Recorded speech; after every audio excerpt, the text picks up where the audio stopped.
Hey everyone! Welcome to Stories by Maya, where every story takes you on a journey of love, mystery, and emotion. If you enjoy stories that touch your heart and keep you guessing till the end, don't forget to subscribe and be part of our story family. The Knock That Changed Everything. It was a quiet morning, the kind of morning where the ticking clock sounds louder than usual and the world outside feels far away. Margaret Turner sat alone at the kitchen table, her hands wrapped around a cup of tea. The air smelled faintly of toast and rain. Her son Ethan had left for work an hour ago, and his wife Rachel had gone with him, smiling the same careful smile she always wore. For a long moment, everything felt still. Until there was a knock at the door. It wasn't loud, just a single, uncertain knock. She frowned, set her cup down, and waited. Maybe it was the postman or a neighbor, but then it came again, slightly firmer this time. Margaret sighed and walked toward the sound. When she opened the door, a young man stood on the porch. He looked about 25. His clothes were damp from the drizzle, and his eyes, soft, nervous eyes, met hers instantly. "Mrs. Turner," he said quietly. "Yes?" "My name's Daniel," he said. "I'm a friend of your son's. I need to talk to you. It's important. It's about Ethan." Margaret hesitated. She had never heard of a Daniel before. Ethan didn't bring many friends home, and since his marriage, he barely mentioned anyone from his past. Still, something about this young man felt genuine. So she opened the door a little wider and said, "He's not here. You can come in for a moment if you'd like." He stepped inside, his shoes leaving small marks on the wooden floor. Margaret made him coffee, because that's what mothers do, even for strangers, and watched as he sat down, wrapping his hands around the cup for warmth.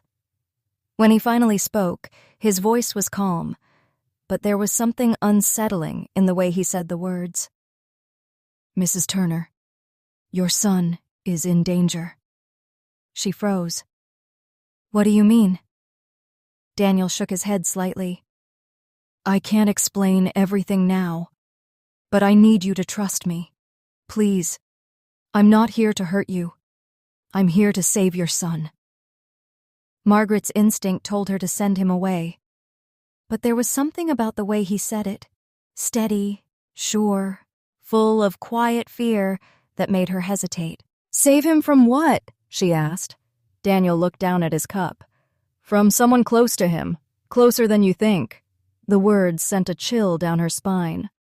When he left that day, Margaret tried to forget about him. She told herself he was mistaken, or lying, or maybe even disturbed. But the next morning, just as the clock struck 9, the same soft knock came again. And again, Daniel stood there, calm, polite, carrying the same quiet urgency. He started visiting her often, always when Ethan and Rachel were gone.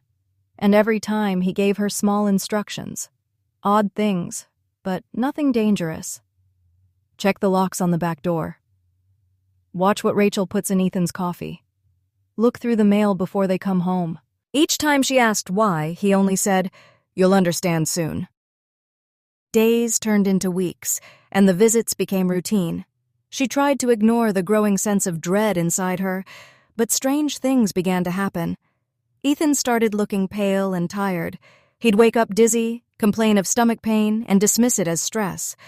Rachel seemed distracted, distant. Margaret sometimes caught her staring blankly at Ethan when she thought no one was watching. Once, late at night, Margaret heard Rachel whispering on the phone.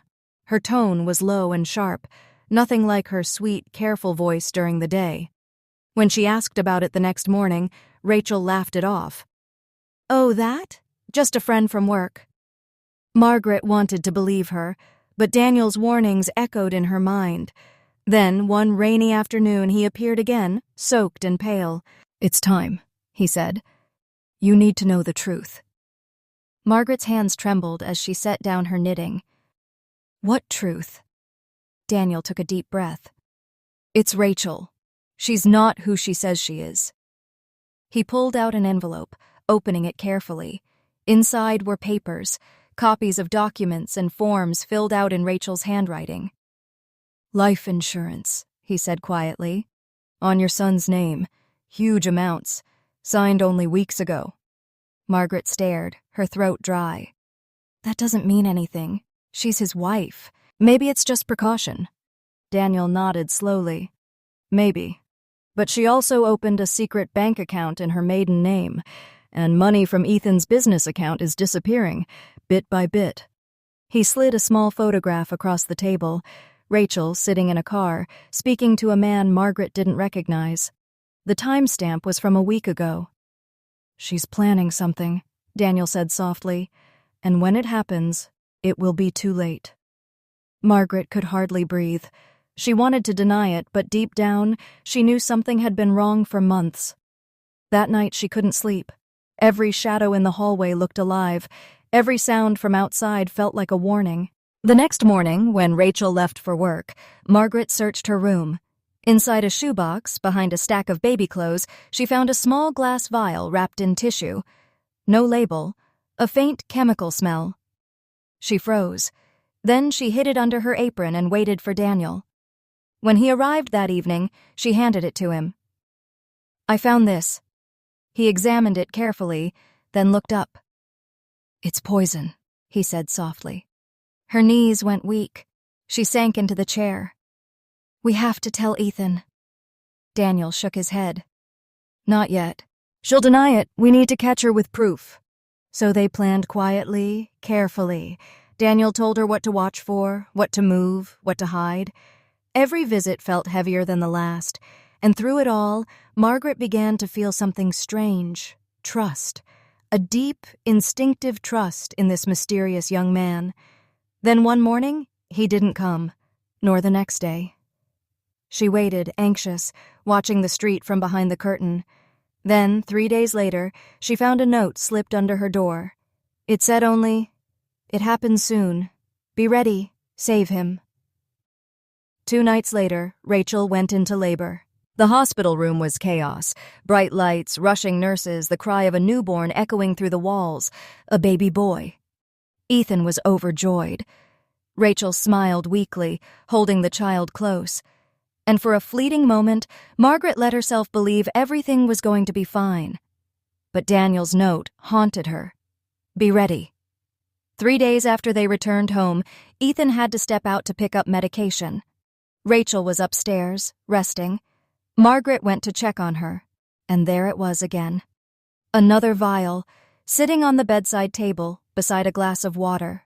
Her blood ran cold. "Rachel," she said quietly. "What's this?" Rachel's eyes opened slowly. "Vitamins," she said. "Doctor's orders." Margaret's voice hardened. "No doctor prescribes unmarked bottles." Rachel sat up. "Don't touch that." But Margaret had already picked it up. Her hands trembled.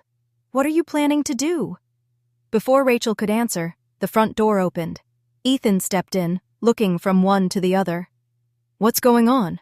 Margaret turned to him. "She's lying to you, Ethan. She's been planning to hurt you." Rachel's face twisted with fury. "She's insane! You know how she hates me!" "Then explain this," Margaret said, holding up the vial. Ethan took it, his hands shaking. He stared at the liquid inside, then at Rachel. "Where did you get this?" The silence that followed was unbearable. Rachel began to cry, softly at first, then harder, until her words tumbled out in a flood. The money, the papers, the plan. Ethan collapsed onto the bed, shattered. Margaret tried to reach for him, but he turned away, staring at the floor. Rachel was taken away that night. The police came, questions were asked, statements were signed. When it was over, Margaret held her son as he wept quietly against her shoulder. Days passed. The house felt emptier than ever, but there was peace again. Ethan devoted himself to his newborn son, naming him Daniel, a name Margaret didn't question, though it made her heart ache. One evening, as the baby slept upstairs, there was another knock, soft, familiar. Margaret's heart stopped. She walked to the door and opened it. Daniel stood there, just as he had before, calm, composed, eyes full of something deeper than relief. "You're here," she whispered. He nodded. I wanted to see you one last time." "You saved my son," she said, her voice trembling. "I don't know how to thank you." He smiled faintly. "You already have." Then he hesitated. His eyes softened. "There's something I never told you." Margaret frowned. "What do you mean?" Daniel took a step closer, his voice lowered to almost a whisper. "I'm not Ethan's friend," he said. "I'm his son." Margaret blinked, stunned. "His... what?" "Your grandson," he said gently. "The baby upstairs." Her mouth opened, but no sound came out. "That's not possible." Daniel nodded slowly. "It is. I grew up without my father. My mother told me he died before I ever knew him. But before she passed, she told me the truth, that she was the one who took his life. I couldn't live with that, so I found a way to come back, to stop it." Margaret's eyes filled with tears. "All this time, you were saving your own father." He smiled softly. "And you." She reached for him, but her hand passed through the faint shimmer of light that now surrounded him. The air hummed softly, warm and weightless. "It's time for me to go," he said, "but you'll remember me, even if he doesn't. That's how it has to be." "Please," she whispered, "don't leave." He smiled, his voice fading. "I already stayed, Grandma. I was with you every day, from the moment you opened that door." And then he was gone. The house was silent again. Only the sound of the baby's gentle breathing came from upstairs. Margaret walked to the crib, her hands trembling, her heart full. The baby stirred as she leaned down and whispered, "You saved us all, my little Daniel." Outside, dawn was breaking. The storm had passed, and for the first time in years, Margaret smiled, knowing that love, in some mysterious way, had traveled across time itself just to bring them back together. Thank you so much for listening to Stories by Maya. If this story moved you, inspired you, or gave you chills, hit that subscribe button and share it with someone who loves a good story. See you in the next one.